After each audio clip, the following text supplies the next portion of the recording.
2023 में पाकिस्तान से नेपाल के जरिए भारत आई सीमा हैदर अभी भी भारत में ही रह रही है। पबजी के जरिए सीमा और सचिन की दोस्ती हुई और नेपाल के जरिए ये लोग भारत आए थे। पुलिस और एलआईयू ने शुरुआती दौर में इनको अरेस्ट किया। शुरुआती दौर के दौरान जब उनको अरेस्ट किया गया, उस पूरे मामले पर जेवर न्यायालय के प्रैक्टिस करने वाले हेमंत पराशर जो इनके वकील थे, उन्होंने उनकी जमानत करवाई।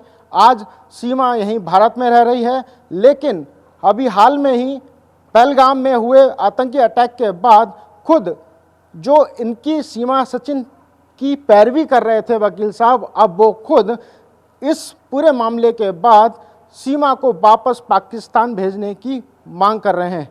खुद हमारे साथ वकील साहब मौजूद हैं। वकील साहब, सीमा की आपने जमानत करवाई थी, सचिन की जमानत करवाई थी और उसके बाद से लगातार वो यहाँ रह भी रही है, तो अब पहलगाम के अटैक के बाद आपका नज़रिया क्या कहता है कि उसको यहाँ रहना चाहिए या नहीं रहना चाहिए? जिस तरीके से पहलगाम में आतंकवादियों ने जो तांडव मचाया है, 26-28 लोगों की, निर्दोष लोगों की जान गई है इस हमले में, तो पाकिस्तान हमारा दुश्मन देश तो है ही, और सीमा भी उसी दुश्मन देश की नागरिक है जो यहाँ अवैध तरीके से रह रही है। तो भारत सरकार, माननीय प्रधानमंत्री ने जो कहा है कि जो लोग वीज़ा पर भी यहाँ रह रहे हैं उनको भी तत्काल प्रभाव से वापस पाकिस्तान भेजा जाए। तो मैं अपना नज़रिया बताऊं कि सीमा को भी, ये तो अवैध तरीके से रह रही है, सीमा को भी जल्द से जल्द पाकिस्तान डिपोर्ट किया जाए। ये बताइए, आप चूँकि उसके वकील भी रहे हैं और लीगल एस्पेक्ट सारे आप जानते हैं, चूँकि सीमा अब माँ बन चुकी है, ठीक है, और उसका मामला कोर्ट में ऑलरेडी चल रहा है, क्योंकि उसके वकील एपी सिंह कह रहे हैं कि वो सारे नियमों को फॉलो कर रही है। मेरी बात सुनिए, सीमा के माँ बनने से उसको डिपोर्ट करने में कोई भी दिक्कत नहीं होगी।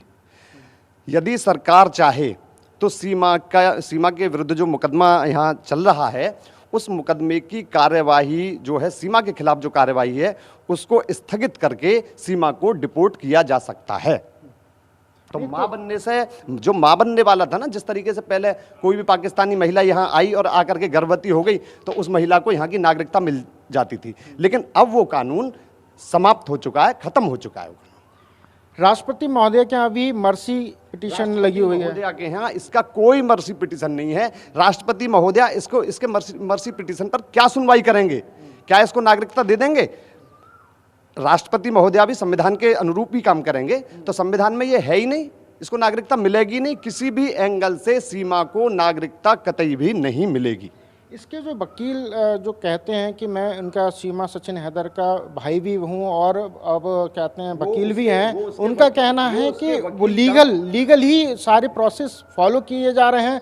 सीमा सचिन हैदर के सारे डॉक्यूमेंट एटीएस के पास सबमिट हैं, कोर्ट में सारी चीज़ें चल रही हैं। मैं उन्हीं से पूछना चाहता हूं, क्या डॉक्यूमेंट हैं, क्या डॉक्यूमेंट हैं सीमा के जो राष्ट्रपति महोदया के पास दिए हैं या एटीएस वगैरह को दिए हैं या गृह मंत्रालय को दिए हैं? उन डॉक्यूमेंट्स को सार्वजनिक करें ना। क्या डॉक्यूमेंट्स उन्होंने पेश किए हैं इसकी नागरिकता के विषय में?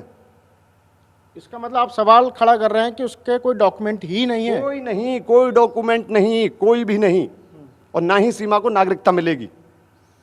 आप चूंकि यहाँ स्थानीय रहने वाले हैं, रघुपुरा के ही कस्बे के रहने वाले हैं, तो वहाँ के लोगों का क्या कहना है इस अटैक के बाद? देखिए, अटैक के बाद तो रघुपुरा के लोगों के, पूरे देश में ही आप आक्रोश देख रहे हैं। पाकिस्तान के विरुद्ध जिस तरह का जन आक्रोश एक होकर के पाकिस्तान मुर्दाबाद कर रहा है, तो इसमें आम जन की राय तो सभी जानते हैं। यानी कि आपका कहना है कि फिलहाल सीमा हैदर को यहाँ से डिपोर्ट करना चाहिए? तो अब से नहीं, काफ़ी समय से कह रहा हूँ कि सीमा को डिपोर्ट करना चाहिए, और होगी कानून के तहत सीमा डिपोर्ट होगी।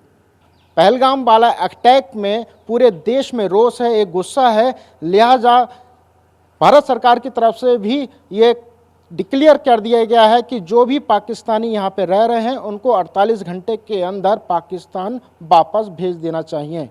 अब देखना यह है कि सीमा हैदर भारत कब तक रहती है। कैमरा पर्सन अमित के साथ अंशुमन यादव, TV9 भारत, बस ग्रेटर नोएडा।